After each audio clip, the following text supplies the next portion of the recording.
বিয়ে কিংবা মেয়েদের সাজসজ্জা একেবারে পূর্ণতা পায় স্বর্ণের মাধ্যমে। তবে চলতি মাসে টানা 4 বার স্বর্ণের দাম বৃদ্ধিতে সাধারণ জনমনে উদ্বেগের সৃষ্টি হয়েছে।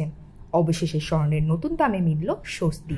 দেশের বাজারে সেপ্টেম্বরে স্বর্ণের দাম টানা 4 দফায় রেকর্ড পরিমাণ বৃদ্ধি পাওয়ার পর স্বর্ণের দাম কমার সুখবর দিল জুয়েলার্স অ্যাসোসিয়েশন বাজুস। গত 28 সেপ্টেম্বর শনিবার রাতে বাজুসের চেয়ারম্যান মাসুদুর রহমানের সই করা এক সংবাদ বিজ্ঞপ্তিতে এই তথ্য নিশ্চিত করা হয়। এতে বলা হয়, স্থানীয় বাজারে তেজাবি সোনার মূল্য হ্রাস পেয়েছে, যার ফলে নতুন দর নির্ধারণের সিদ্ধান্ত নেওয়া হয়েছে। এর আগে তেজাবি স্বর্ণের মূল্য বাড়ার কারণে স্বর্ণের দামে এরকম আকাশচুম্বী অবস্থা হয়েছিল।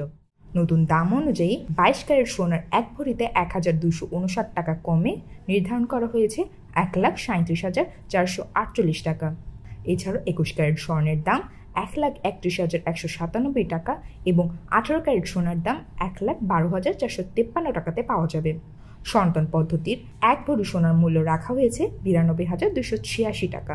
সোনার নতুন এ দাম আজ 29 সেপ্টেম্বর থেকে কার্যকর হবে বলে জানিয়েছেন বাজুস। গত কয়েক সপ্তাহে স্বর্ণের দাম বাড়ার ফলে সাধারণ মানুষ ও ব্যবসায়ীরা বেচাকেনা নিয়ে আশঙ্কা প্রকাশ করছিলেন। তবে এই দাম কমানোর সিদ্ধান্তে তারা কিছুটা স্বস্তি লাভ করেছেন।